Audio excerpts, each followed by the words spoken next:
The road to Hollow Creek wasn't on any map I trusted. The GPS lost signal an hour ago, and now the dirt track wound through endless cornfields, shimmering gold under a dying sun. The radio hissed with static. For a second, between the noise, I thought I heard a child's voice humming. I killed the sound. The hum didn't stop.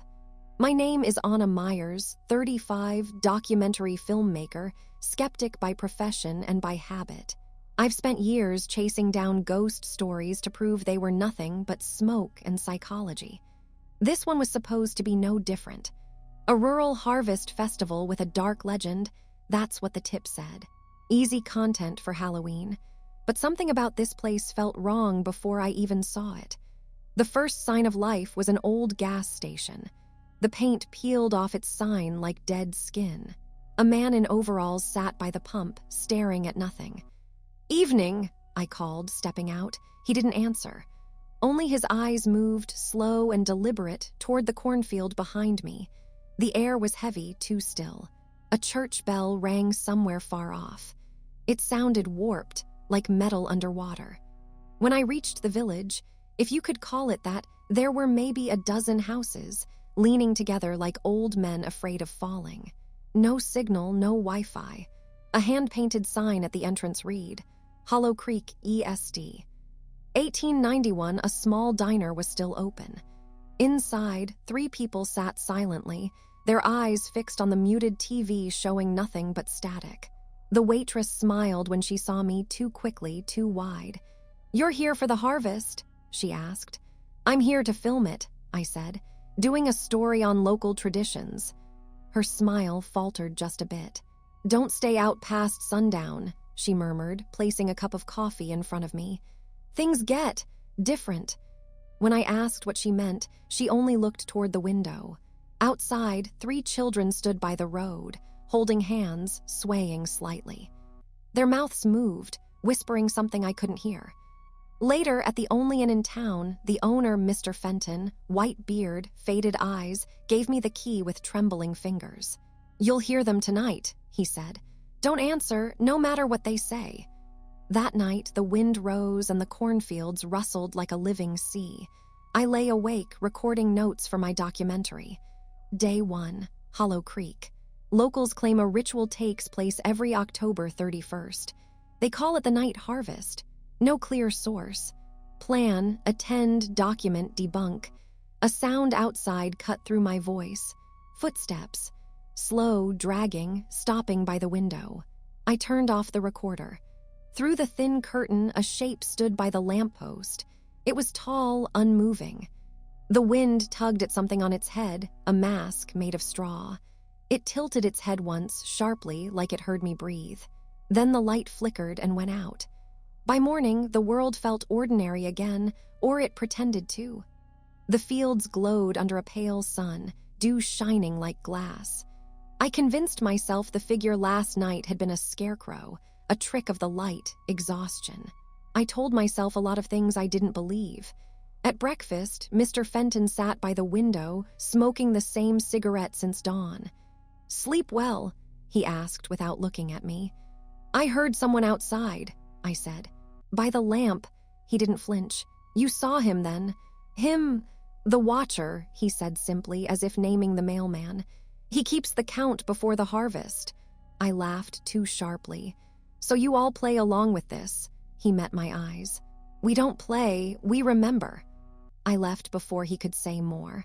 The rational part of me, the part that had built a career out of dismantling myths, refused to engage. The church was the tallest building in Hollow Creek. Its steeple leaned slightly, and the bell was cracked, yet someone still rang it every evening. The inside smelled of dust and something metallic, like old blood and rain. A woman in her 60s arranged faded flowers near the altar. "You're not from here," she said. "I'm filming the harvest celebration," I replied. "Can you tell me what it's about?" She paused, then placed her hands on the pew. "It's not a celebration, it's a promise. Once a year, we give the fields what they ask for." Her voice broke on the last word. "Crops?" I asked, forcing a smile. "Like an offering?" She looked up, and for a heartbeat I saw genuine terror in her eyes. No, we give back what doesn't belong.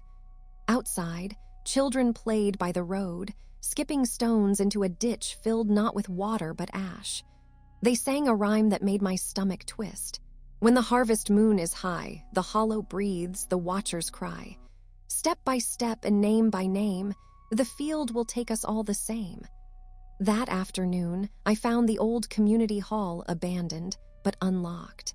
Inside, the walls were covered with framed photographs of the annual harvest. Faces half hidden behind straw masks, torches glowing, lines of people walking toward the fields. One photo caught my eye, a woman with a camera, her face blurred, but her build disturbingly familiar. On the back of the frame, October 31, 1974, the missing reporter, the caption was handwritten, shaky. I didn't remember breathing for several seconds. When I turned around, Mr. Fenton stood in the doorway. "You shouldn't look at those," he said quietly. "They remember who stares too long." His voice wasn't a threat. It was pity. That night, I set up my tripod by the window. The air felt heavier, thicker. Day 2, locals speak of the Watcher, a figure appearing before the harvest. Historical parallels, pagan scarecrow rituals, fertility cults. Nothing concrete yet. The microphone picked up faint sounds from outside, wind, rustling leaves, and underneath it, the same humming I'd heard on the drive-in. I pressed my ear to the speaker. The hum formed words. "Anna, Anna," I looked toward the glass. A child stood outside, barefoot, eyes black in the moonlight. Straw clung to his clothes like a second skin. He smiled, and the sound that came out wasn't a laugh. I reached for the camera. By the time I hit record, he was gone. Only a small handprint of ash remained on the window. The next morning, the inn felt colder. Not temperature cold, something else. A kind that seeps into the ribs and stays. Mr. Fenton was gone. His chair by the window sat empty, cigarette still in the ashtray, burned down to the filter. Outside, the streets were silent. No laughter, no cars. Even the wind had stopped pretending to move. I walked to the diner. Inside, the same 3 people sat at the same table, but their cups were empty, untouched. The waitress stood motionless behind the counter, her eyes fixed on the door as I entered. "Someone's missing," I said. "The man from the inn." She blinked slowly, like waking from a dream. "The field called early this year," she murmured. "What field?" I asked, but she only pointed toward the horizon, where the corn turned darker, almost black in the distance. Near the edge of town, I met a boy, maybe 16, shaggy brown hair, dirt on his hands. "You shouldn't be out here," he said. "I'm filming a documentary," I replied. "Do you know what happened to Mr. Fenton?" He hesitated, looking past me toward the corn. "They take someone every year, usually a stranger. This time, maybe more." "Who's they?" "The ones who walk between," he said. "You'll see them when the moon's right." He told me his name was Eli, and though he tried to sound casual, his voice shook. He offered to show me something before sunset, so I'd understand. We reached the western field just as the sun began to sink. The light turned the corn a deep, bleeding gold. "There," Eli said, pointing to a small clearing. A circle of wooden crosses stood in the dirt, each wrapped in straw. No names. Just carved symbols, spirals, lines, shapes that looked almost like letters. One of the crosses had a camera lens tied to it with twine. A camera lens. I knelt down, brushing the dirt away. Beneath the cross, the earth was disturbed, freshly turned. "Someone's buried here," I whispered. Eli nodded. "We don't dig them up. We don't even say their names. Once the harvest takes you, it keeps you." The sun slipped below the horizon, and the corn began to whisper. Not the wind, something else. A low, layered murmur, like dozens of voices speaking under their breath. "Do you hear that?" I asked. Eli's face went pale. "They're early," he said. "We have to go." We ran back toward the main road. My lungs burned, my camera swinging against my chest.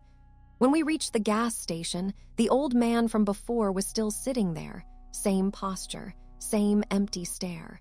Only this time, his skin was gray with dust and his mouth was full of straw. Eli pulled me back. "Don't look," he whispered. "Once you see them, they remember you." The streetlights flickered on one by one, but every bulb glowed the same dull amber, as if the whole town breathed in unison. I could feel the cornfields behind me, stretching wide, alive, listening. Day 3, one villager gone. Ritual seems connected to disappearance. Locals mention those who walk between. Witnessed signs of ritual burial. Further investigation planned. But even as I recorded the note, a part of me knew something I didn't want to admit. The humming was inside the room now. Soft. Patient. And this time it was singing my name. Eli found me the next morning, standing on the porch of the inn with my camera still running. "I told you not to stay here," he said. "They already marked you." His eyes were bloodshot, his clothes damp with dew. He looked like he hadn't slept. "What do you mean marked?" I asked. He pointed to my wrist. A faint black smudge, ash, or dirt formed the outline of a spiral. I tried to rub it off, but it clung to my skin like a bruise. Eli shook his head. "They can smell it. Once the field knows your name, it doesn't forget." We went to the town archives, if you could call a single dusty room behind the old post office an archive. Faded boxes, moldy papers, a lingering smell of earth. Eli found a ledger dated 1974, the year from the photograph. "Look," he said, pointing at a handwritten note. "October 31 outsider arrived with camera. Disappeared before dawn. Harvest complete. No record of her leaving. No report filed, just those words." I turned another page and froze. The handwriting was the same as the sign outside town, the one that said Hollow Creek ESD. 1891. It wasn't documentation, it was continuation. Every decade had the same line. Outsider arrived. Harvest complete. We left the archives in silence. The sky had gone dull gray, clouds pressing low and close, like a lid. At the edge of Main Street, something new stood among the houses, a figure, motionless. Its head tilted downward, straw dripping from the sleeves like veins. It wasn't there before. A woman's voice called out from behind me. "You shouldn't look directly," she said. It was the older lady from the church. Her hands trembled as she clutched a wooden rosary, though every bead was made of corn kernels. "It's too late for prayers," Eli muttered. The woman leaned closer to me. "They think you're her." "Who?" "The one from before, the one who broke the circle." That night, Eli insisted we leave. "We can make it to the next town before dark," he said. We packed fast, just the camera, a flashlight, and the recorder. The spiral on my wrist had darkened, now the color of burned wood. As we reached the end of the dirt road, the car engine sputtered and died. We tried again. Nothing. Eli cursed under his breath. "It's them. They don't want you leaving." The cornfields rustled. At first, it was just the sound of stalks brushing against each other. Then came the whisper, faint, rhythmic, almost human. "Anna, stay!" I grabbed the camera and pointed it toward the sound. Shapes moved between the rows, tall, thin figures, their heads wrapped in straw, faces featureless. The more I focused, the more they blurred, as if the lens refused to see them clearly. Eli pulled me back. "We go on foot," he said. We ran. The dirt cracked under our shoes, the fields seemed endless, looping back into themselves. When we stopped to catch our breath, the road behind us was gone. Only the same fields stretched in every direction. I turned in a slow circle, camera still rolling. "Eli," I whispered, "how do we get out?" He stared past me, eyes wide. "They don't let you out, they let you in." And when I turned to see what he was looking at, I saw a figure standing among the corn, holding a camera identical to mine. The lens pointed at me, and through its reflection I saw my own face, smiling. The field swallowed us whole. There was no horizon anymore, only an ocean of rustling gold, stretching forever. We walked for what felt like hours. The air was thick with dust and the faint smell of smoke, though nothing burned. My camera battery had died, but I kept holding it, like a weapon I didn't know how to use. Eli walked ahead, muttering prayers under his breath. "They always change the path," he said. "The town moves when it needs to hide. That doesn't make sense." He stopped and looked at me, eyes hollow. "Neither does being remembered by the dirt." We found an old barn at the far edge of the field. The doors hung crooked, one barely clinging to its hinge. Inside, it was dark, full of dried corn husks and a smell of rot. Something moved in the shadows, soft, dragging. I raised the flashlight. A man crouched in the corner, skin gray and paper-thin, eyes wide and empty. His mouth was filled with straw. He was whispering something over and over. "Count the names, count the names, count the names." Eli froze. "That's my uncle," he whispered. The man lifted his head at the sound, neck cracking like brittle wood. "Too late, Eli," he rasped. "You already gave her your name." We ran. The barn door slammed shut behind us on its own. The sound echoed through the fields, long and hollow. By the time we reached a dirt road again, the sky had turned black, no stars, no moon, just a faint red glow on the horizon, like the world was bleeding light. Eli stumbled to his knees. "They'll finish the count soon," he said. "When they reach your name, the harvest starts." "What happens then?" He didn't answer. He just looked toward the distant glow. "The field takes shape."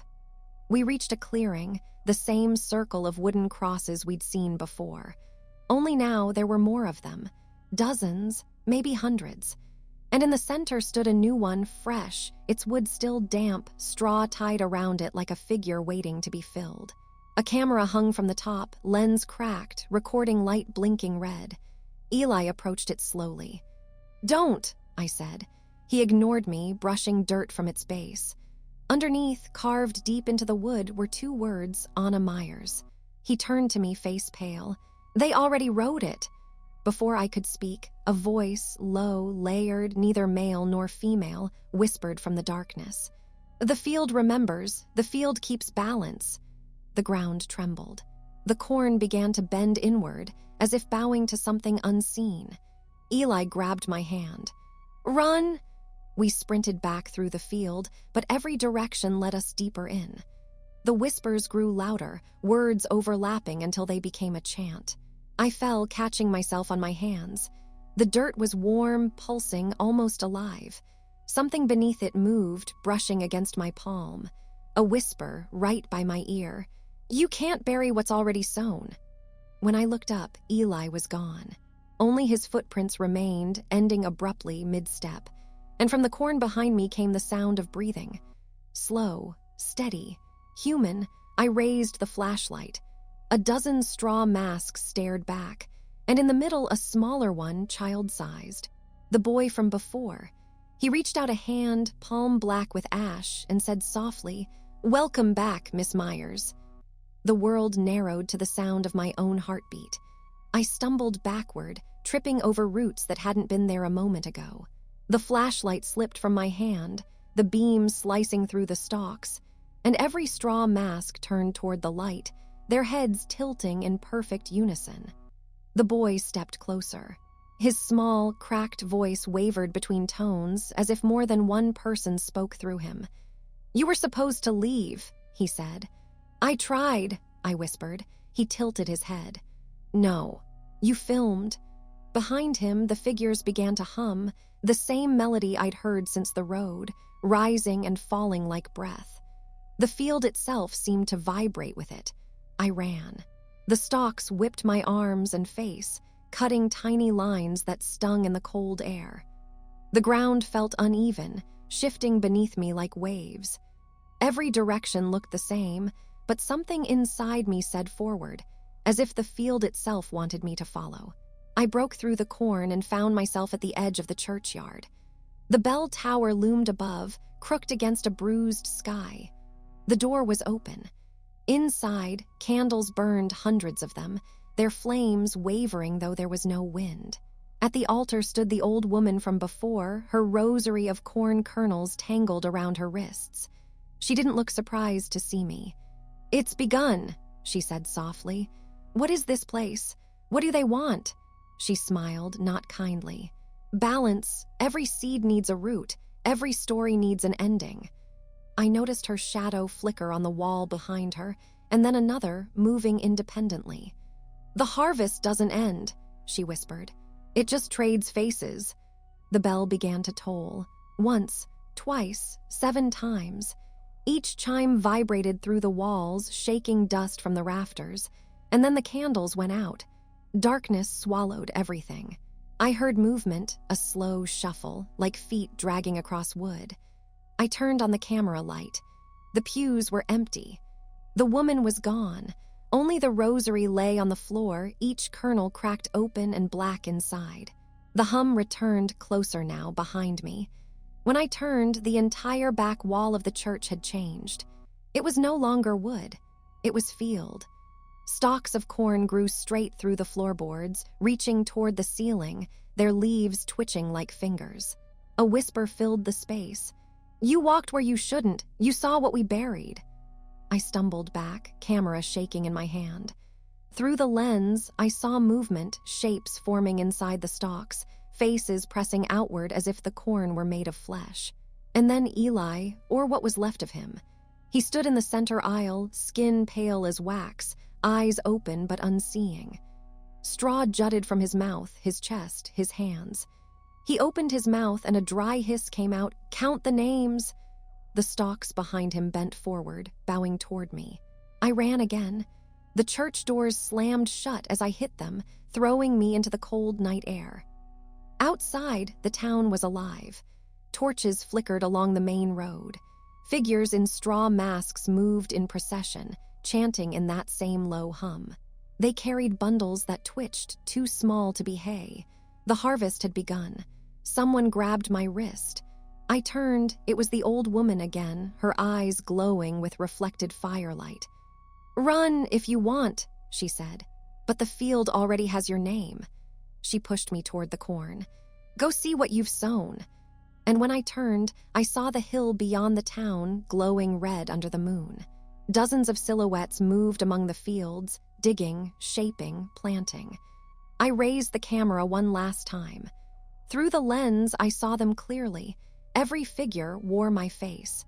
I screamed into the night, but the sound was swallowed by the field. The corn whispered again, low and patient. The stalks bent toward me, a sea of shadows shifting in unison. Every movement felt deliberate, measured, as if the earth itself remembered my steps. I ran blindly, the soil soft and yielding beneath my feet. Behind me, the chanting grew louder, 1,000 hushed voices repeating a single word. "Anna!" The boy from before emerged from the stalks, holding something in his small hands. I saw it clearly through my trembling camera light, a straw mask perfectly molded to my face. He lifted it toward me. "Don't resist," he whispered, voice layered with echoes of others. The ground under me trembled. My hands reached out instinctively to grab the mask, and when I touched it, the world tilted. Suddenly, I was no longer running. I was standing among them, a circle of figures in straw masks, all identical, all me. The field hummed louder, the chant blending into a single voice. It spoke through all of us at once. Every seeker becomes the story. Every camera captures the seed, and every harvest must be complete. I raised my camera, but it showed only one thing. My own face staring back, eyes wide, mouth opening in a silent scream. The boy stepped aside. Behind him, the procession of straw-masked villagers began moving forward, carrying the offerings, bundles that twitched, pulsed, almost alive. And then I realized the truth. I was the last one, the final name. I tried to run to escape the field, the town, the ritual, but the earth beneath me was no longer dirt. It was memory. It was weight. It held me in place, pressing me down. I fell to my knees. The camera slipped from my hand, rolling to the edge of the field. The red glow of the distant hill reflected in its cracked lens. A whisper right in my ear. "Welcome home, Anna. The harvest is complete." Everything went silent. The camera lay in the dirt, blinking its red recording light. And then nothing. The field stood still, the town quiet. Hollow Creek waited for the next outsider. The night harvest would come again. And somewhere, far away, someone would drive down the winding dirt road, thinking it was just another story to film.